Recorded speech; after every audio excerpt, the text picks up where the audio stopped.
I had built my life on routine. Mornings started at 6 sharp, coffee brewing as I stretched on my balcony, the city still half asleep beneath me.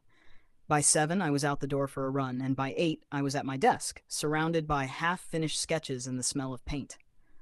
My apartment was a world of quiet precision. Everything in its place, just the way I liked it. That's why, when the doorbell rang at nearly 10 at night, I froze, pencil hovering over my sketchpad. No one visited me this late.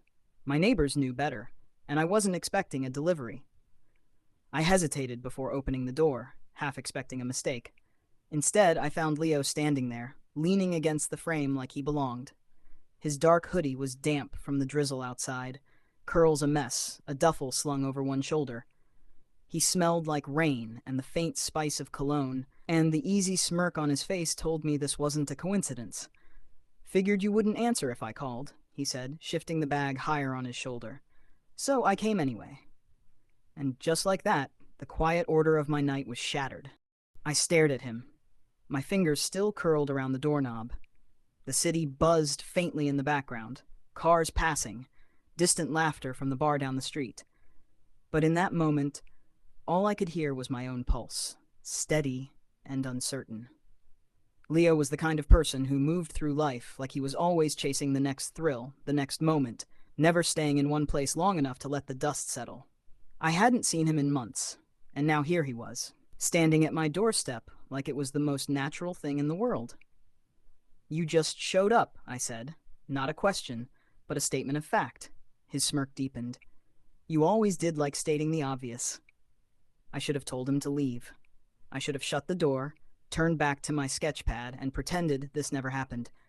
But instead, I exhaled, stepped back, and let him in. Leo walked past me like he'd done it 100 times before, dropping his bag by the couch and stretching his arms over his head. "Nice place," he mused, though I knew he'd been here before. Once, a long time ago, when things were different. When we were different. I closed the door, leaning against it for a second, watching him take in the space. He looked the same, and yet not. Older, maybe, a little worn around the edges, but his eyes still had that same spark, that same restless energy. "Are you going to tell me why you're here?" I asked finally. Leo turned, his gaze locking onto mine, and for the first time since I opened the door, his smirk faded just a little. "I didn't know where else to go," he admitted, and just like that, I knew. Whatever had brought him here, whatever had chased him back into my life, it wasn't something small. Chapter 2, Unfinished Conversations. I studied Leo carefully, my fingers still resting on the door handle. His words hung in the air between us, heavy and unresolved. I didn't know where else to go. That wasn't like him. Leo always had a plan, always had somewhere to be. And yet here he was, standing in my apartment like a stray cat that had finally decided to come home. I sighed and pushed off the door. "You're soaked," I muttered, moving past him toward the small closet in the hallway. I pulled out a clean towel and tossed it in his direction. He caught it easily, rubbing it over his hair before draping it around his neck. "So," I started, arms crossed, "you're just going to show up after months and expect me to let you crash here?" Leo smirked, but it didn't quite reach his eyes. "I was kind of hoping you'd take pity on me." I narrowed my eyes. "Leo." He exhaled sharply, rubbing a hand down his face. "Look, I know it's late. I know I should have called, but—" His gaze flickered away for a second, like he was debating whether or not to tell me the truth. When he looked back at me, there was something raw in his expression. I didn't have time to think, all right? Something about the way he said it sent a flicker of unease through me. Leo was impulsive, but he wasn't reckless. Not like this. "What happened?" I asked. He hesitated. That was all the confirmation I needed. Whatever this was, it wasn't just a casual visit. He gestured vaguely, like the words weren't coming easily. "I just needed to get away for a bit. Lay low." I frowned. Lay low from what? His jaw tensed, and I knew I wasn't going to get a straight answer. Not yet. Instead of pressing, I sighed and turned toward the kitchen. "You hungry?" Leo blinked, caught off guard by the sudden change in conversation. "Yeah." I shook my head, opening the fridge. "You brought a pizza and didn't eat any of it?" He shrugged. "Didn't feel like it." That, more than anything, made my stomach twist. Leo not eating meant something was really wrong. I pulled out a couple of plates and set them on the counter. As I did, I felt his gaze on me, lingering in a way that made my skin prickle. He had always had this way of watching, like he saw more than he let on, like he was waiting for something. "I didn't think you'd answer the door," he admitted suddenly. I paused, looking at him. I almost didn't. A ghost of a smile crossed his face. Yeah, that would have been fair. We didn't talk about the last time we saw each other. We didn't talk about the fight, the sharp words exchanged in the heat of the moment, the way he walked out and didn't look back. I thought that was it, that we were done. But now he was here. And something told me he wasn't planning on leaving anytime soon.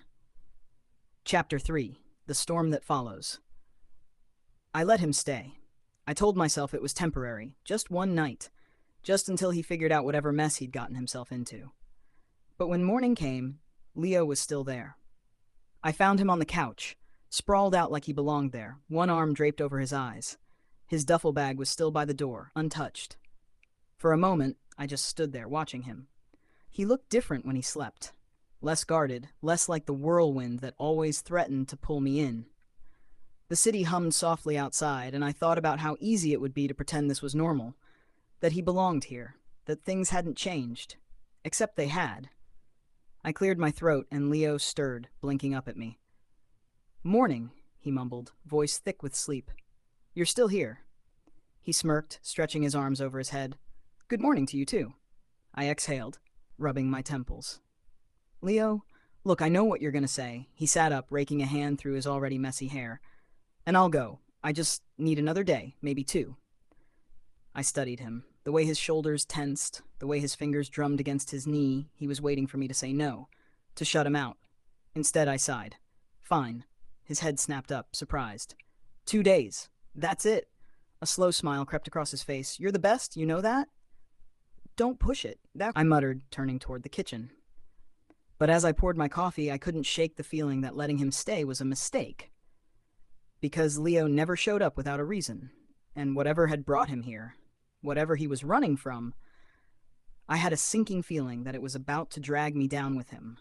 Chapter 4. Ghosts of Yesterday.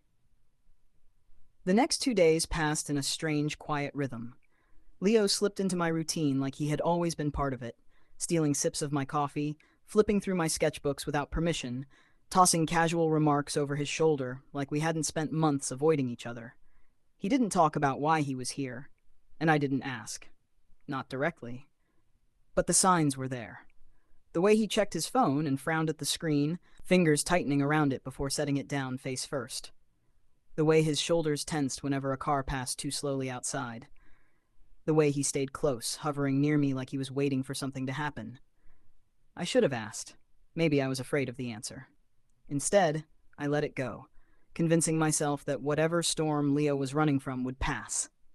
Until the knock came. It was late. Too late for deliveries. Too late for neighbors.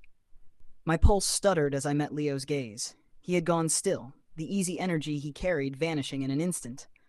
Another knock. Harder this time. Leo stood, jaw tight. "Don't answer it."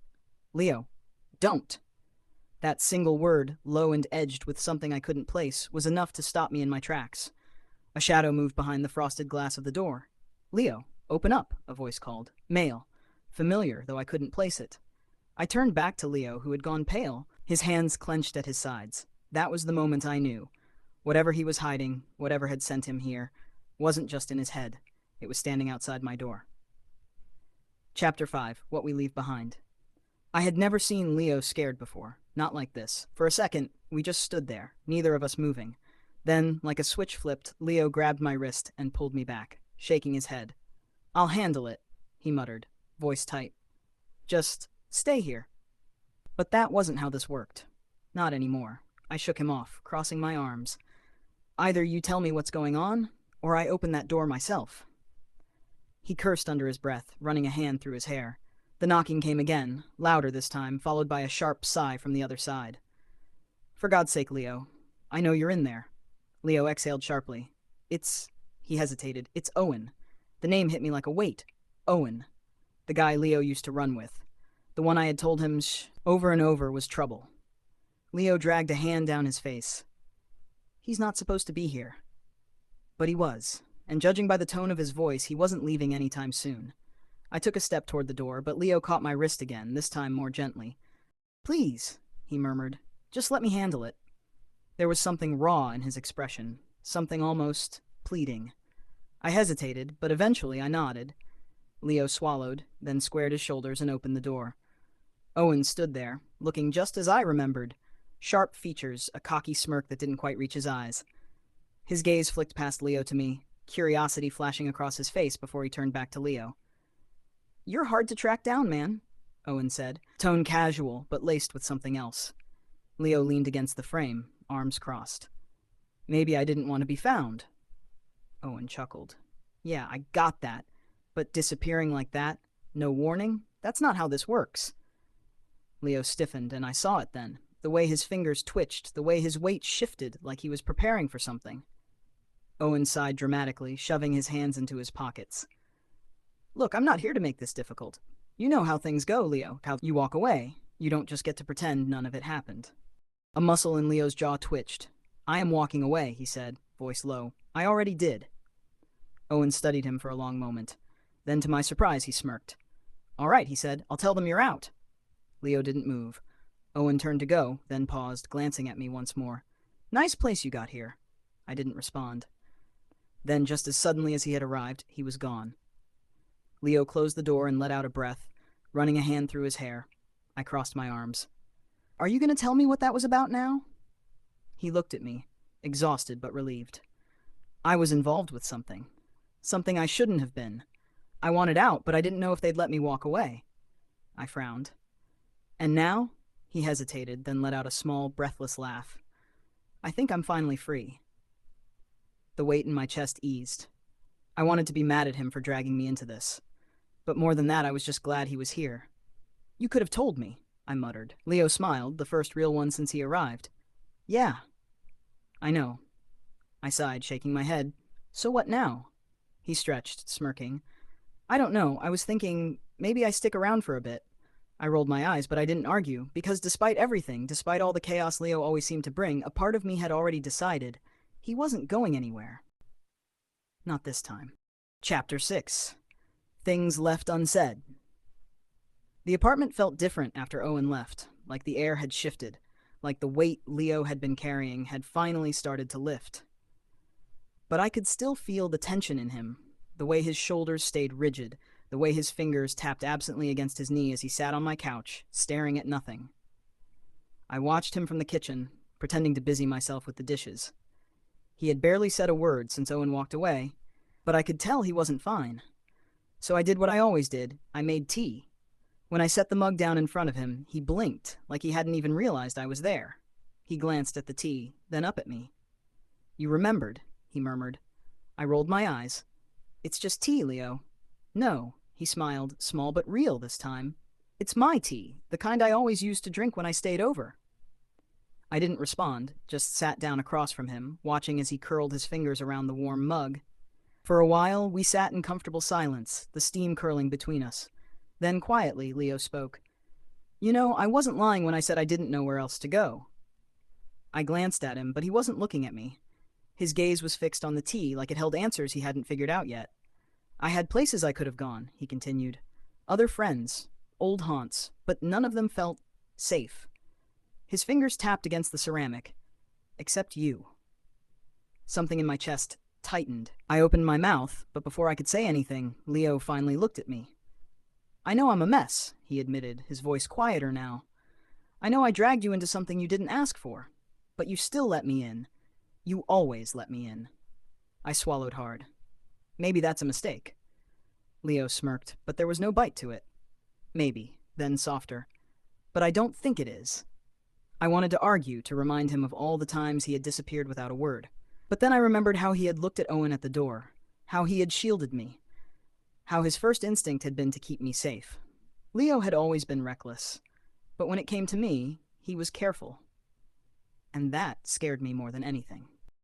Chapter 7. Staying Still.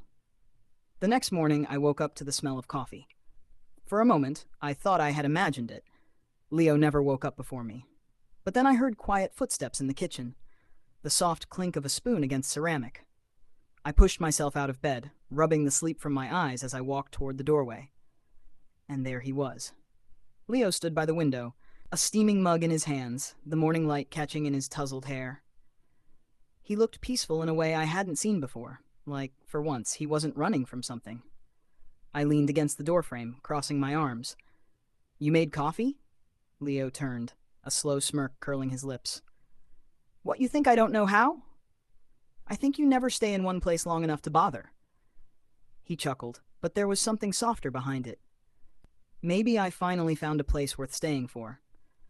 The words sent a ripple through me, subtle but undeniable. I swallowed, stepping closer. "And where would that be?" He didn't answer right away. Instead, he reached for the extra mug on the counter and held it out to me. When I took it, his fingers brushed against mine, lingering for just a second too long. Leo watched me as I took a sip, and I realized then that his expression wasn't teasing. It was careful, searching. Like he was waiting for me to push him away. I set the mug down, tilting my head at him. "You never did tell me why you really came here." Leo exhaled, setting his own cup aside. He hesitated, then finally said, "Because I knew you'd open the door." My breath caught. "I knew you'd let me in," he continued, voice quieter now. "Even if you were mad, even if I didn't deserve it. Because you always do." I looked at him, at the way he stood just close enough for me to feel the warmth of him. He wasn't making a move, wasn't pushing, but he was there, waiting. I set my coffee down and took a step closer. His breath hitched. "I don't just let anyone in, you know," I murmured. Leo's lips parted slightly, his gaze flicking to mine. "I know."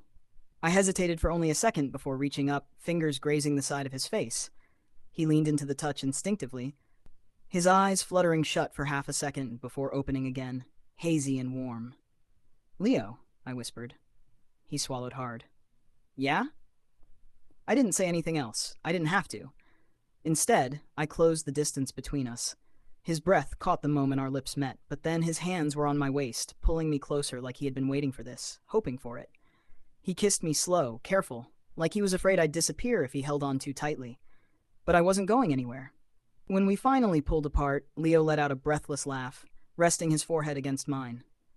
"So," he murmured, voice still a little dazed, "is this the part where you tell me to get lost?" I rolled my eyes, but my lips were already curling into a smile. "No, idiot. This is the part where I tell you to stay." Leo grinned, pulling me in again, and this time, he kissed me like he knew exactly where he belonged,